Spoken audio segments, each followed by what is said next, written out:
Hello and welcome to this exclusive interview with Amrullah Saleh, the first Vice President of Afghanistan. Where did the preparations of the peace talk reach and when they will start?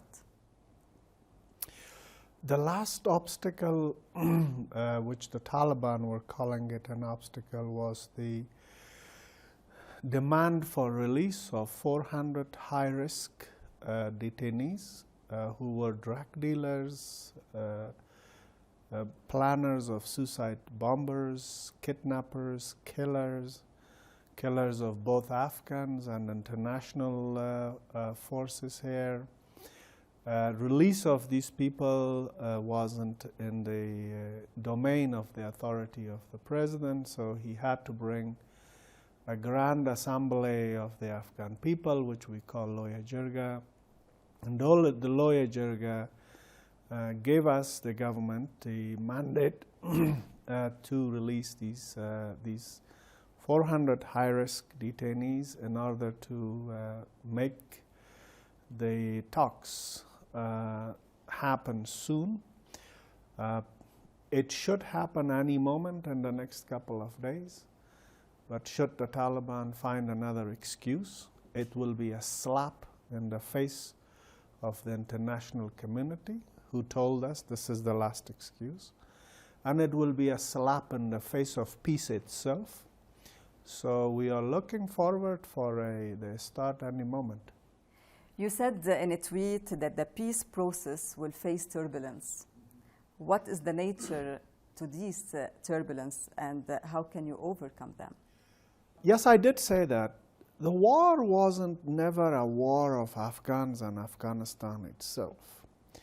In the past 40 years, tell us which country wasn't involved here. I can only see few countries who didn't have a direct hand in one way or another in the war in Afghanistan. So it's going to be complicated as there is need to maintain domestic consensus, to ensure the regional consensus, and also ensure that international attention for peace does not diminish. So this is going to be complicated. And also in the course of war, a lot of blood has been shed and a lot of divisions have been created.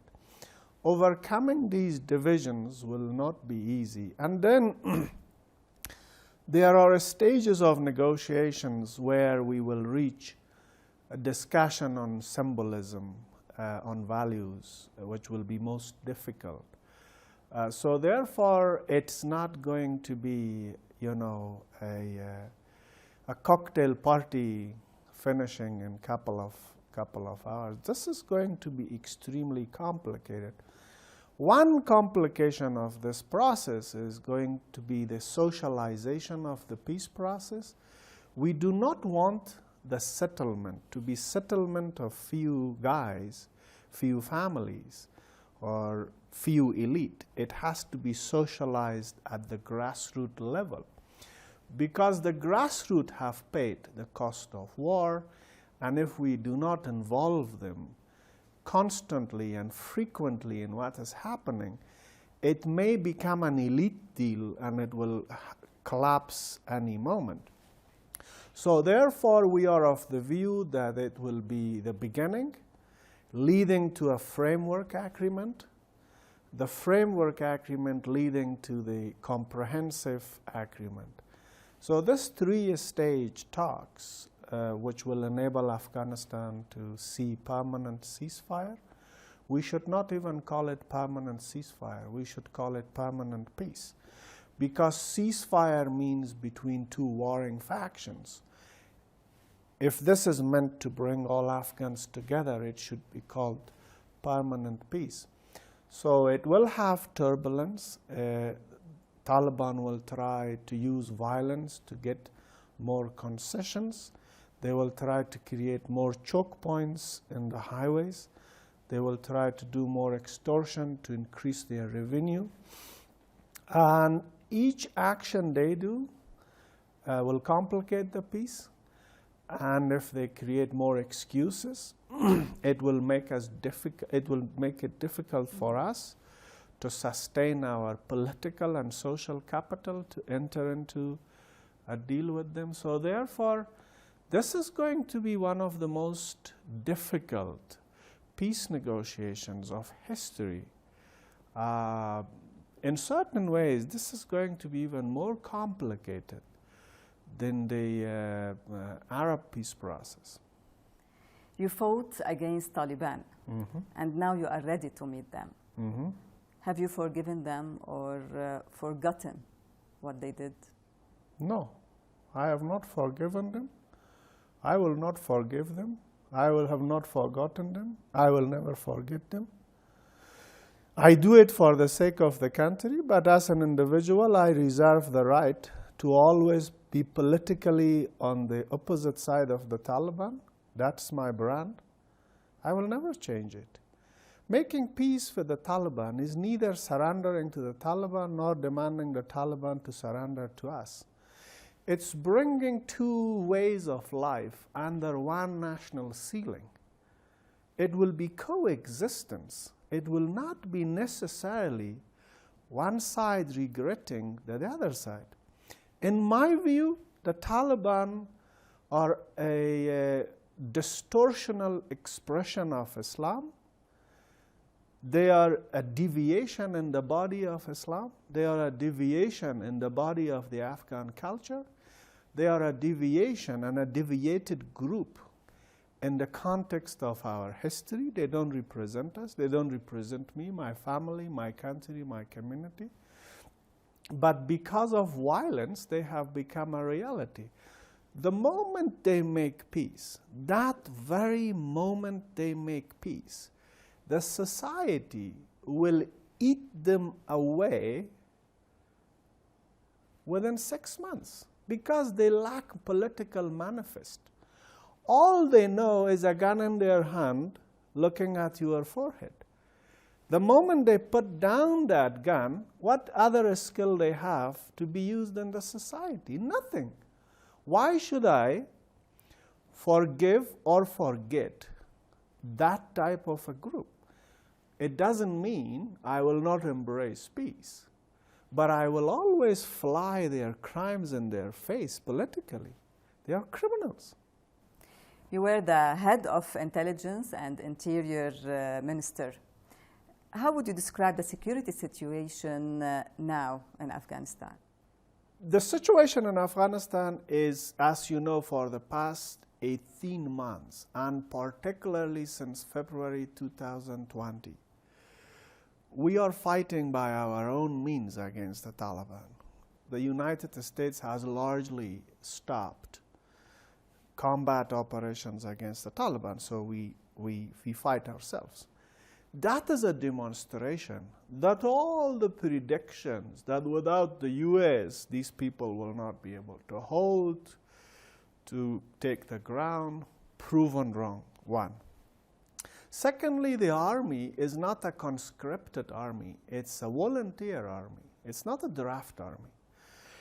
So we do have casualties, but refill pace and speed is also significant. So although there is this stalemate, security-wise, there is a stalemate. We push the Taliban, they push us at times. Neither side has made significant gain. We have maintained a status quo. They have unleashed a lot of violence, but one thing is proven: we will prevail, and we will prevail because we are backed by this philosophy of republic, which allows diversity, it allows tolerance, it allows acceptance, and it allows inclusion. The Taliban, at best, they are an Islamic version of Pol Pot and Khmer Rouge. That's it.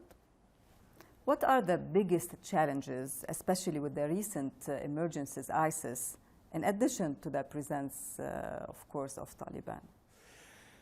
Daesh, in its roots, in its philosophical roots, cannot take traction in Afghanistan because, as the name suggests, it is Dawla Islamiyya, Sham and Iraq. We are neither Iraq and Sham. We are not Damascus or Iraq. We are Central Asia, and we are partially South Asia. So the name does not resonate. The violence which Daesh has unleashed in Afghanistan, when you see the evidence of where they originate, the origins, the ideological origins of Daesh and the Taliban is the same. Mm-hmm. The operational platforms are the same. The sanctuaries, some of the sanctuaries are the same. So I suggest, if you have time, go and meet some of the Daesh prisoners with us. They come from the same place. Why they are here? And are they trying to revive the idea that Afghanistan a haven for extremist groups? This is not a question to be answered in the context of the last 20 years. We are victim of our location. We are victim of our geography. Why Alexander came here, and why other world powers came here. This location is a value, it's an asset, but it's also a curse. Mm-hmm. And at times we have been privileged to use its value and use it as an asset, but at times we have been victim of its curse. We have been victim of the viciousness of our location. There is this flawed philosophy, again rooting in the teachings of Ibn Taymiyyah, that if you take Khorasan, you dominate the world of Islam. That's completely baseless nonsense. But that's what brings them here. They think if we win the battle of Khorasan, we win the battle of the Muslim world. Mm-hmm. Of course, they are stuck in the medieval times. Ideologically, they are stuck in the medieval times, but the weapon they have is a modern weapon. So there's no compatibility between their thinking and their weapons and viciousness. Mm-hmm. So it has ideologically, it has very little to do with the environment we have. And plus, the interest of the global powers in Afghanistan makes us a magnet, both for powers and for these groups.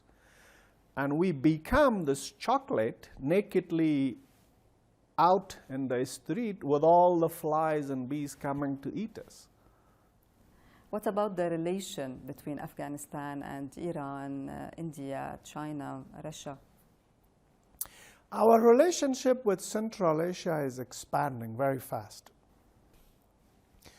Stalin put an iron curtain in the early half of the 20th century, so we didn't have trade relations for over 120 years. That's coming to an end. Corridors are opening. Corridor with Uzbekistan, corridor with Turkmenistan, corridor with Kazakhstan, corridor with Azerbaijan. We have opened a corridor called Lapis Lazuli, which allows trade to go all the way to the Baltic and cross Eurasia. Our relationship with Iran is diplomatically, they say the right thing, but they also maintain a relationship with the Taliban. We know that. We have good relationship with China. Historically, our relationship with Russia, especially in the last 100 years and especially in the last 40 years, has fluctuated a lot. We hope they will back the peace process. We hope they stand behind a pluralistic Afghanistan. You see, what we are offering to all of our neighbors is galvanization of our value. We are telling them, let's not get focused on Afghanistan's locational curse. Let's look at Afghanistan's locational value, which connects you to each other in a much cheaper way. That narrative is gaining traction. With India, we have now an air corridor. We export dry fruits, handicraft, precious stones, and we bring all types of stuff. With China, we have good trade. With Iran, the United States exempted us from sanction regime by allowing import through Chabahar port, but it never got operationalized because financial transaction is not easy. What about also the relationship with, or how can you describe the relation with the GCC countries and the Arab world? We have, our relationship with the Arab world is characterized, has several characters. First, it is based on Arab Islamic civilization. Secondly, it is based on non-Arab Ajam Islamic civilization. Third, it is based on modern history. And fourth, it is based on the recent trade, economic, and cultural links. We are an integral part, inseparable part of the Muslim world. And both by the way of our contribution to the Islamic civilization and our intake from the Islamic civilization. But if you want me to say with which country we have what type of relations, with, for example, UAE, United Arab Emirates, and Dubai, this could not be better. We have flights, we have diaspora, we have a workforce there. It's best of the relationship, and it is expanding. We are extremely happy of our relationship with United Arab Emirates. They are low profile, silent, but generous partners of Afghanistan. With Saudi Arabia, by virtue of being the location of the two holy mosques, has an unhindered access to our hearts. 5 times a day, we turn to Makkah and bow. That access opens every Afghan's heart to Saudi Arabia. So therefore, that relationship is political second, but it is civilizational, religious, cultural first. With Egypt, we have the best of relationship. So with Arab world, I don't see a problem. Yeah, I don't see a problem. How can you strengthen the law and institutional foundations in the country? Big struggle, very, very big struggle. Big struggle between two ideas. The idea of an Afghanistan run by institutions, the idea of non-state rules, traditional customary law prevailing. We have brought so much reconciliation, harmony, and compatibility between these two. There are places in Afghanistan, it's customary law which is prevailing, which is ruling. There are areas of Afghanistan where the official rule of law is enforced. How are we going to make sure that the writ of the government, the control of the government, reaches to all corners of the country? It's up to the settlement, up to the peace process. The settlement has to ensure safety for everyone, respect for everyone, respect for diversity. If I try to put a tie in the neck of the Taliban, the peace process will fail. But if they try to put a turban on my head, it will also fail. So the solution is a turban and a suit, both under the same ceiling. That is how we look at the peace process. Any side trying to dominate will make it fail. You are convinced that the US and NATO presence should not be for long. Are the troops and security institutions capable of establishing security of Afghanistan? Whether we are capable or not capable, we are not going to beg the West to stay here. It's in their interest to stay. It's in their deep interest to stay in one form or another, economic-wise or development-wise, diplomatically and politically, intelligence-wise, and a foothold of military. It's in their interest. Let us suppose they divest themselves, they go away. The first question to be asked is, what is the use of NATO if they can't resolve an issue in which they were so much invested for 2 decades? So it shouldn't be asked from Afghans how the peace should look like.